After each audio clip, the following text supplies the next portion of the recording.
27 अगस्त 2003 कश्मीर। एक आदमी कश्मीरी कपड़े पहने साइकिल पर सड़क के किनारे किनारे आगे बढ़ रहा था। उसके चेहरे पर कोई खास भाव नहीं था, वो नॉर्मल लग रहा था।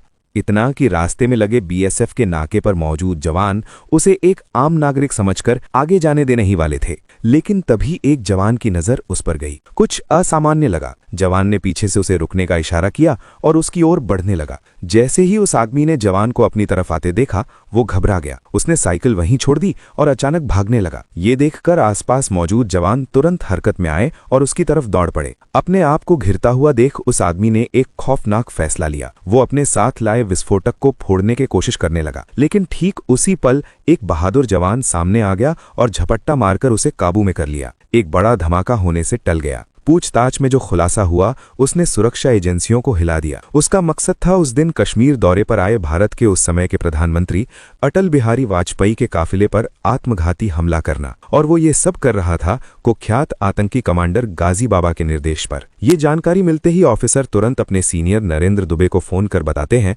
सर तुरंत आइए, गाजी बाबा तक पहुंचने की पक्की खबर मिली है।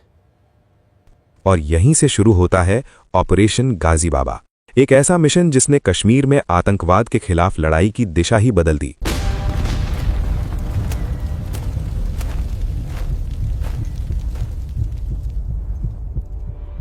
गाजी बाबा का जन्म पाकिस्तान के बहावलपुर में हुआ और उसकी शुरुआती पढ़ाई भी यहीं पूरी हुई।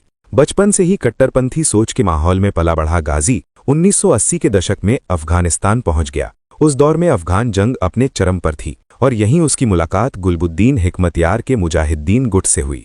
अफगानिस्तान में रहते हुए गाजी ने न सिर्फ ट्रेनिंग ली बल्कि लड़ाइयों में भी हिस्सा लिया। यही वो समय था जब उसकी सोच पूरी तरह हथियारबंद जिहाद की ओर मुड़ गई। कुछ साल बाद वो वापस पाकिस्तान लौट आया, लेकिन अब वो पहले जैसा इंसान नहीं था, बल्कि कट्टर विचारधारा से भरा हुआ आतंकी बन चुका था। पाकिस्तान लौटने के बाद उसने देखा कि कैसे मसूद अजहर भारत के खिलाफ बड़े आतंकी हमलों की साजिशें रच रहा था। इन हमलों की प्लानिंग, नेटवर्क और असर ने गाजी को प्रभावित किया। इसी सोच के साथ उसने भारत में दाखिल होने का फैसला किया। मकसद साफ था, कश्मीर के रास्ते भारत में आतंक का बड़ा नेटवर्क खड़ा करना। 90 के दशक में कश्मीर में बढ़ती हिंसा के दौरान गाजी बाबा का नाम कई निर्मम घटनाओं से जोड़ा गया। उस पर कश्मीरी पंडितों के खिलाफ हिंसा फैलाने और आतंकी ढांचे को मजबूत करने के आरोप लगे। धीरे धीरे उसने घाटी में ऐसा नेटवर्क तैयार कर लिया जो पाकिस्तान में बैठे आतंकियों के इशारों पर भारत में हमलों को अंजाम देने लगा। उसे कई बड़े हमलों का मास्टरमाइंड माना जाता है, जिनमें 2001 का भारतीय संसद हमला, कांधार विमान हाईजैक से जुड़े नेटवर्क और दिल्ली के अक्षरधाम मंदिर पर हमला जैसी घटनाएं शामिल बताई जाती हैं। इसी दौरान वो आतंकी संगठन जैश-ए-मोहम्मद में ऊंचे लेवल पर पहुंच गया और मसूद अजहर का बेहद भरोसेमंद सहयोगी बन गया। कश्मीर में गाजी की पकड़ इतनी मजबूत हो चुकी थी कि वो शक के आधार पर भी स्थानीय लोगों पर जुल्म करने से पीछे नहीं हटता था।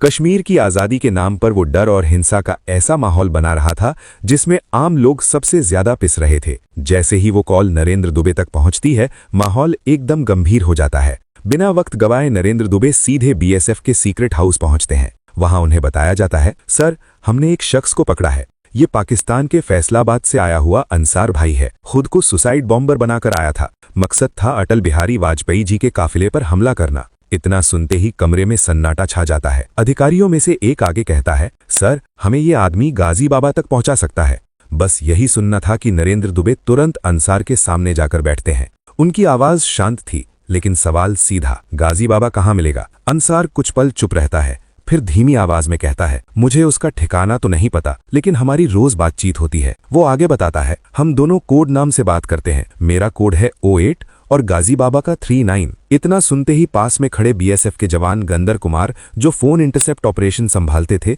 अचानक बोल पड़ते हैं, सर ये कोड नाम तो मैंने कई बार सुना है। 08 और 39 बातचीत में आते थे, लेकिन तब कभी समझ नहीं पाया कि 39 असल में गाजी बाबा है। जब भी हमारे जवान वीर गति को प्राप्त होते थे, हर बार उसी कोड नाम पर एक मैसेज जाता था, मुर्गा टपका दिया है। अब तस्वीर बिल्कुल साफ हो चुकी थी। 39 कोई मामूली नंबर नहीं था, वही गाजी बाबा था। हर हमले के पीछे वही नाम छुपा था। नरेंद्र दुबे अब अंसार से सख्त लहजे में पूछते हैं, और क्या जानते हो गाजी बाबा के बारे में? अंसार कुछ पल सोचता है, फिर बोलता है, मैं एक कारपेंटर को जानता हूँ, उसने उसके लिए कई हाइड आउट बनाए हैं। बस इतना सुनना था। नरेंद्र दुबे तुरंत उस कारपेंटर तक पहुंचते हैं। उसे सामने बिठाकर सीधा सवाल किया जाता है, कहाँ कहाँ बनाए हैं तुमने हाइड आउट? कारपेंटर घबराया हुआ था, पसीना साफ दिख रहा था। वो कहता है, मुझे सच में नहीं पता साहब, हर बार जब मुझे बुलाया जाता था मेरी आंखों पर पट्टी बांध दी जाती थी, रास्ता नहीं दिखता था, जगह पहचान नहीं पाता था। लेकिन फिर वो धीरे से बोलता है, एक हाइड आउट है जिसका मुझे पता है, वहां मैं खुद गया था बिना पट्टी के, अगर आप कहें तो वो जगह बता सकता हूँ। नरेंद्र दुबे बिना एक पल गवाए कारपेंटर को अपनी गाड़ी में बिठाते हैं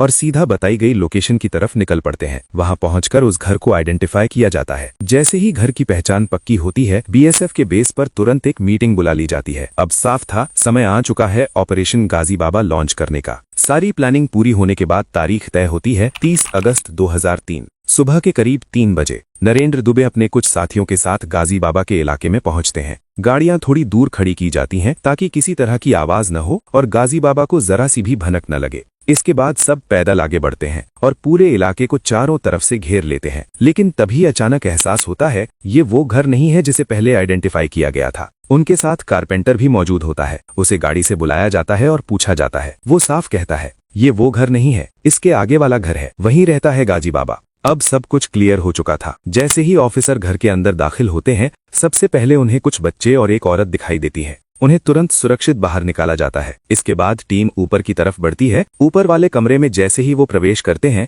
कमरा खाली दिखाई देता है। अंदर बस एक सोफा रखा होता है, थोड़ा बहुत सामान और दीवार पर लगा हुआ एक बड़ा सा शीशा। नरेंद्र दुबे ये देखकर गुस्से में आ जाते हैं। कारपेंटर को ऊपर बुलाया जाता है। कारपेंटर बिना कुछ कहे सीधे उस बड़े शीशे की तरफ इशारा कर देता है। इतना संकेत काफी था। जैसे ही एक जवान शीशे के करीब जाकर उसे ध्यान से देखने के लिए आगे बढ़ता है, अचानक उसी शीशे के अंदर से गोलियां चलनी शुरू हो जाती हैं। साथ ही ग्रेनेड भी फेंके जाते हैं। दरअसल उस शीशे के पीछे एक खुफिया कमरा बनाया गया था जिसमें गाजी बाबा और उसके साथी छुपे हुए थे। अचानक हुए इस हमले से जवान तुरंत पीछे हटता है। कमरा छोटा था, खुली जगह थी, छुपने की कोई खास जगह नहीं थी। लगातार हो रही फायरिंग में हमारा एक जवान वीरगति को प्राप्त हो जाता है। ये देखकर नरेंद्र दुबे तुरंत सबको पीछे हटने का आदेश देते हैं और खुद आगे बढ़कर मोर्चा संभाल लेते हैं। वो पूरी हिम्मत और जोश के साथ जवाबी फायरिंग करते हैं। हालात ऐसे थे कि उन्हें ये भी एहसास नहीं होता कि उन्हें 2 गोलियां लग चुकी है, लेकिन उससे पहले वो अपनी पूरी मैगजीन दुश्मनों की तरफ खाली कर चुके थे। तभी अंदर से एक हैंड ग्रेनेड बाहर फेंका जाता है। नरेंद्र दुबे बिना हिचकिचाए उसे उठाकर वापस उसी कमरे के अंदर फेंक देते हैं। कुछ ही सेकंड बाद जोरदार धमाका होता है और अचानक कमरे में सन्नाटा छा जाता है। जब टीम अंदर जाकर देखती है तो कुछ लोग इधर उधर पड़े हुए मिलते हैं। उन्हीं के बीच गाजी बाबा भी पड़ा होता है। लेकिन अब सब कुछ खत्म हो चुका था। गाजी बाबा और उसके साथी मारे जा चुके थे और इसी के साथ गाजी बाबा का अंत हो जाता है। दोस्तों, अगर आप ऐसी ही सच्ची घटनाओं पर आधारित डॉक्यूमेंट्री वीडियो 2D एनिमेशन के जरिए देखना चाहते हैं तो हमारे इस चैनल को सब्सक्राइब जरूर करें।